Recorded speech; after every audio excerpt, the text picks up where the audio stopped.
తాకట్లో ఉన్న బంగారాన్ని విడిపించి ఆ రోజున మార్కెట్ ధర కట్టి మిగిలిన డబ్బును మీకు అందిస్తుంది కొమ్మూరి గోల్డ్. ఈ అంటే ముఖ్యంగా మీరు అన్న ఈ ఫేజ్ ఏదైతే ఉందో ఇందులో మెయిన్ మీ మదర్ సపోర్ట్ అనేది చాలా ఇంపార్టెంట్. ఎందుకంటే మీరు మహారాష్ట్రలో ఒక ఫ్యాక్టరీలో పనిచేస్తే ఇక్కడికి వచ్చింది అమ్మ కోసం. అవునవును. అలాంటి అమ్మ ఇప్పుడు బెంగపడిపోయి వద్దురా మనకి అని అంటున్నప్పుడు లోపల వెనక్కి లాగేస్తూ ఉంటది, ఇదేంటి ఇలా అంటున్నారు అని చెప్పేసి. అంటే ఎందుకంటే వృత్తి కూడా అమ్మ లాంటిదే. అవునవును. మీకు నచ్చిన ప్రొఫెషన్ లో ఉన్నారు. అవునవును. కానీ వద్దంటుంది అమ్మాయి. మరి రెండు ఒకటే నిజం. ఎలా తట్టుకున్నారు? కాకపోతే ఇది అంటే పెద్ద అంటే నాకంటే ఆర్టిస్టులు ఉంటారు కదా నా సీనియర్స్, వాళ్ళు చెప్పే మాట్లాడంటే ఇవన్నీ కూడా కామనేరా, మనకి ఏదో రోజు ఒక సక్సెస్ వచ్చిందంటే ఇవన్నీ కూడా మాయమైపోతాయి. కానీ అవన్నీ కూడా దిగమింగికొని మనం నిలబడితేనే మనం ఇందులో ముందుకు వెళ్ళగలుగుతాము, లేకపోతే మాత్రం వెళ్ళలేము. అమ్మ ఇలాగ అన్నదని లేదా నాన్న ఇలాగ అన్నదని ఊర్లో వాళ్ళు ఏదో తూ అన్నారని ఇవన్నీ పట్టించుకుంటాం ఎంత మాత్రం మనం సక్సెస్ అవ్వలేము. కష్టపడు ఏదైతే అవుతుందని నాకంటే కొంచెం ఎక్స్పీరియన్స్ క్యాండిడేట్లు అంటే పెద్దవాళ్ళు చెప్పేటప్పుడు నేను పాటించాను కాబట్టి అవన్నీ కూడా మనసులోనే దాచుకున్నాను అనమాట. ఏ రోజైతే మనకంటే ఒక సక్సెస్ వచ్చిందో టీవీలో కనబడ్డాము, ఎవరైతే హేళన చేశారో ఎవరైతే మనల్ని తక్కువ చేశారో వాళ్ళు వెళ్ళి మా అమ్మ దగ్గరికి వెళ్ళి మన రమణ మా ఓడు అని చెప్పుకునేటప్పుడు అమ్మ నాకు అప్పుడు ఫోన్ చేసి మొన్నటి వరకు చూడరా వాళ్ళు అన్నారు, ఈరోజు చూడు వాళ్ళు ఇప్పుడు ఓన్ చేసేసుకుంటున్నారని చాలా హ్యాపీగా. అంటే అన్న మీది ఒకనొక టైంలో మీ ఇంట్లో వాళ్ళు మీ ఊర్లో వాళ్ళే మిమ్మల్ని తిరిగి ఫ్యాక్టరీకి పంపించేద్దాం అనేది కూడా జరిగిందని తెలిసింది. అవునవును. అంటే ఊర్లో వాళ్ళని కాదు కానీ అమ్మే. సో అంటే అమ్మకి ఎలా ఉండదు అంటే అక్కడ కంపెనీలో వర్క్ చేసేవాడు, రెండో డిస్టర్బెన్స్ ఉండదు, ఎవరైతే అంతరనేది టెన్షన్ ఉండదు, ఎప్పుడో 6 నెలలకు లేదా 3 నెలలకు ఒకసారి వస్తాడు, టెన్షన్ ఉండదు అనే ఒక ఆలోచనతో కంపెనీకి వెళ్ళిపో, ఎందుకు ఇవన్నీ మాటలు పడ్డాం. ఏ తల్లిదండ్రులకైనా వేరే వాళ్ళు బయట ఎవరైనా పిల్లలంటే ఎవరికైనా కోపం వస్తుంది, వాళ్ళని వెళ్ళాక మనల్ని అక్కడికే పంపించాలని చూసింది. కానీ నేను ఆ టైంలో నేను వినలా. సో ఆ రోజు అమ్మ చెప్పినట్టు నేను ఉంటే మళ్ళీ నేను ఎప్పటికీ నేను డ్రైవర్ గానో లేకపోతే ఒక ఆపరేటర్ గానో కంపెనీలోనే ఉండిపోవాలి. అమ్మకి నమ్మకం ఎప్పుడు వచ్చింది? సక్సెస్ వచ్చిన తర్వాత అంతవరకు కూడా ఏదో అంటే పూర్తిగా దాన్ని ఏమంటారు సంతోషం లేదు. కానీ సో ఎప్పుడైతే టీవీలో కనబడ్డాడు నా కొడుకు, సో ఎప్పుడైతే సుమన్ టీవీ వాళ్ళు ఇంటికి హోమ్ టూర్కి వచ్చారు, ఆ రోజు చాలా ఏడ్చేసింది అనమాట. అవన్నీ గుర్తుకొచ్చేసి అమ్మకి ఆ 4 సంవత్సరాలు జరిగిన కథల్లా. అంటే అమ్మ కూడా మాట్లాడుతూ కష్టాల గురించి చెప్పారనమాట, చిన్నప్పుడు కానీ పెంచినప్పుడు కానీ. ఒకనొక టైంలో కుటుంబం కోసం ఒక చిన్న ఏజ్ లోనే మీరు మహారాష్ట్ర వరకు వెళ్ళడం అంటే అంత ఈజీ విషయం. అప్పుడు 16 సంవత్సరాలు 16 సంవత్సరాలకి అసలు ఆ స్టేట్ వేరు, అక్కడ భాష వేరు, అక్కడ చాలా విధానం వేరు, తల్లి కడుపు ఇంకా ఎక్కువ బాధపడుతుంది, అదంతా చెప్పారు. అండ్ మెయిన్ గా ఇప్పుడు ఆ సాంగ్ ఫస్ట్ హిట్ ఏదైతే వచ్చిందో అది వచ్చినప్పుడు మీ ఫీలింగ్ ఏంటి, డాడీ ఫీలింగ్ ఏంటి, మమ్మీ ఫీలింగ్ ఏంటి? ఆ ఫస్ట్ వాళ్ళు విన్నప్పుడు ఏం చెప్పారు మీకు? సో అదే చెప్తున్నాను, అప్పుడు నేను దగ్గరలో లేను. అంటే అమ్మ వాళ్ళు ఊర్లో ఉండేవారు, నేను విజయనగరంలో చిన్న రూమ్ తీసుకుని రూమ్లో ఉండేవాడిని అనమాట. రోజు ట్రావెలింగ్ చేయలేక విజయనగరం కంటే ఒక 70 కిలోమీటర్లు వస్తుంది అంతే, ఒక గంటన్నర జర్నీ. ఆ టైంలో నాకు ఫోన్ చేశారనమాట టీవీలు కనబడేసరికి.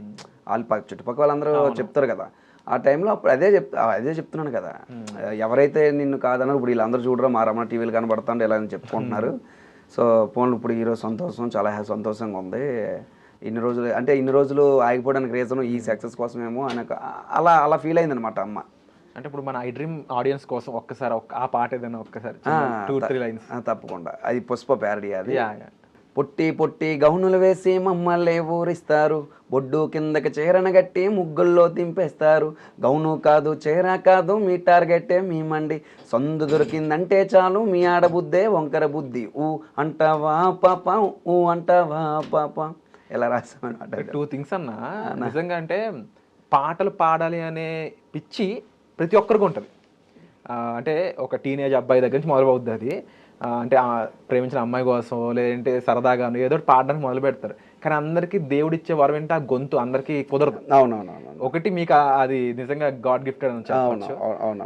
రెండోది ఏంటి అంటే మీరు ఈ సాంగ్స్ తీసుకొచ్చే టైంకి, మీరు యూట్యూబ్ లో సక్సెస్ అవుతున్న టైంకి మన మెయిన్ స్ట్రీమ్ హీరోస్ అందరూ క్లాసిక్ సినిమాలు చేస్తున్నారు. క్లాస్ సినిమాలు అంత మంచి సాఫ్ట్ సాంగ్స్ అయ్యి వస్తున్నాయి అనమాట.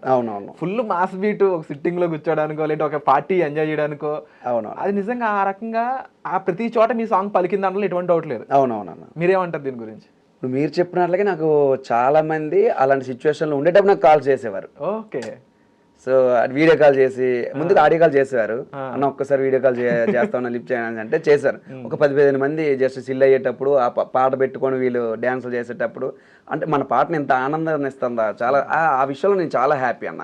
ఎందుకంటే మా విలేజ్లో కూడా ఏదైనా గ్రామదేవత ఉత్సవం అయినా లేకపోతే మ్యారేజ్ అయినా లేకపోతే వినాయకుడు ఊరేగింపులకైనా మన పాట లేకపోతే పని అవ్వదు. అలా అయిపోయింది అనమాట. సో ఆ పాటను ప్రతి ఒక్కరు కూడా చిన్నపిల్లల నుంచి ముసలోళ్ళ వరకు నోటితో వచ్చేస్తుంది, ప్రతి ఒక్కరు పాడగలుగుతున్నారు ఆ పాట. ప్రతి ఒక్కరు కూడా డ్యాన్స్లు కూడా చేయడం చాలా సంతోషం. అదే ఎన్నో సాంగ్స్ కొంతమంది మెంబర్ ఆఫ్ సాంగ్స్ చేస్తారన్న, కానీ ఇలాగా అంటే ఎక్కడ మారుమూలు ఉండే వాళ్ళకి కూడా కనెక్ట్ అయ్యే అంత మాత్రం చాలా రేర్ ఉంటాయి. సో ఆ దృష్టి నాకు నిజంగా ఏదో నేను పాట ఏదో చేశాను కానీ అంత సక్సెస్ ఇచ్చింది మాత్రం ఆడియన్సే కాబట్టి చాలా. మీ విషయంలో మేము ఒక రిఫరెన్స్ నిజంగా తీసుకోవాలనుకుంటే కొంతమంది లెజెండ్స్ ఉన్నారు. అంటే ఫర్ ఎగ్జాంపుల్ మనకు బాగా తెలిసిన పర్సన్ రఘు కుంచే గారు ఉన్నారు. కొన్ని చోట్ల నేను ఎటువంటి మ్యూజిక్ నేర్చుకోలేదు, కానీ నాకు ఈ సాంగ్ ఇదంతా కూడా ఇలా నేర్చుకున్నదే, ఓన్గా తెలుసుకున్నదే అని చెప్పి. అవునవును. సో మీ విషయంలో కూడా అంతే కదా? నాకు కూడా సంగీతం నేర్చుకోవాలి లేకపోతే ఎవరు నేర్పించింది నాకు నేను ఓన్గా నేర్చుకున్నాను. స్టిల్ ఈ రోజుకి కూడా అంటే ఇప్పుడు ఏదైనా స్టూడియోలో రికార్డింగ్ చేసేటప్పుడు ఇలా కదా అలా కదా అని చెప్తున్నారే తప్ప కానీ నేనే ఇంక మనకంటూ ఎవరు నేర్పింది అయితే ఎవరు లేరు. అని ఇప్పుడు ఫ్యాక్టరీ నుంచి ఇంటికి, ఇంటి నుంచి సక్సెస్కి అలా రూట్ వచ్చాక అన్న జనరల్గా సక్సెస్ రాగానే మనకి గైడెన్స్ ఇచ్చే వాళ్ళకన్నా కూడా గైడెన్స్ తప్పించే వాళ్ళు ఎక్కువ మంది ఉంటుంటారు. ఆ టైంలో చాలా జాగ్రత్తగా అడుగులు వేయాల్సి ఉంటుంది. అవునవును.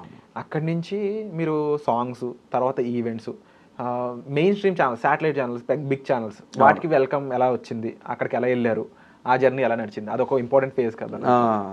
అంతవరకు పల్సర్ ఇప్పుడు పుష్ప సాంగ్, తర్వాత Pulsar bike song. Pulsar bike song ఏమైందంటే సాంగ్ పాడిన నెల రోజుల్లోనే 1 million వ్యూస్ అనమాట. అప్పుడు ఇన్స్టాలో celebrities like TV show celebrities అందరూ కూడా రీల్స్ స్టార్ట్ చేశారు. ప్రతి ఒక్కరు కూడా అనకూడదు మన సాంగ్కి చేయని వాళ్ళు ఎవరు లేరనమాట రీల్ ఇన్స్టాలో. ఆ విధంగా కొంచెం ట్రెండింగ్లోకి ఆ సాంగ్ వెళ్ళిన తర్వాత శ్రీదేవి డ్రామా కంపెనీలో డైరెక్టర్ ఆయన నాకు డైరెక్టర్ కాల్ చేశారనమాట. రమణ ఇలా నువ్వు ఇలా శ్రీదేవి డ్రామా కంపెనీకి రావాలి. అప్పటికేంటి నేను చాలా ఆశగా చూసేవాడిని, అందులో అవకాశం వస్తే బాగుంది ఎప్పటి నుంచో చూసేవాడిని. కానీ మనం కోర్ అడిగేటప్పుడు కొన్ని కారణాల వల్ల నాకు అవకాశం రాలా. అంటే నేను డైరెక్టర్తో నేను మాట్లాడలేదు, మీడియేటర్లో ఉంటారు కదా. సో నాకు అందులో ఒక అవకాశం ఇప్పించండి సార్ అంటే అదిగో ఇదిగా అనేసారు. కానీ వాళ్ళ నుంచి డైరెక్ట్గా కాల్ వస్తే అది నాకు చాలా హ్యాపీ అనిపించింది. నేను ఏదైతే కోరుకున్నానో నా త్రూ వెళ్తే రాలేదు, కానీ వాళ్ళంతా వాళ్ళు కాల్ చేశారు, చాలా సంతోషం అని. శ్రీదేవి డ్రామా కంపెనీలో అయిన తర్వాత పొట్టిదే కాదు గట్టిదై, తర్వాత వచ్చి రాసుకు పూసుకు తిరిగే రచన బాను సాంగ్, అది కూడా ఎపిసోడ్ మ్యాక్స్ ఒక 1 week or 10 days ట్రెండింగ్లో ఉంది. శ్రీదేవి డ్రామా కంపెనీ డైరెక్ట్గా వాళ్ళే ఓన్గా కాల్ చేసి అవకాశం వచ్చింది. ఒక రకంగా చెప్పాలంటే అక్కడ మీతో పాటు కూర్చున్న సెలబ్రిటీస్ అందరికీ కూడా మీరు ఆ టైంకి ఫేవరెట్, ట్రెండింగ్ పర్సన్. అంటే ఒక షోలో రితు చౌదరి మీ దగ్గరకు వచ్చి తన అంటే ఈ సాంగ్ ఎంత ఇష్టం అని చెప్పడానికి ఇది కూడా చాలా క్లియర్ కనిపించింది. అంటే ఆ టైంలో అమ్మ కూడా వచ్చినట్టున్నారు, ఆ చిన్న స్కిట్ కూడా చేశారు, కోడలు ఇలా బాను. అప్పుడు ఎలా మరి మమ్మీ ఏమనుకున్నారు? మమ్మీ అంటే తెలుసు కదా మనకి చాలా స్వచ్ఛంగా ఉంటారు వాళ్ళు, ఇవన్నీ తెలియదు కానీ అంటే తను కూడా కోడలు అంటే ఓకే అనేసారు.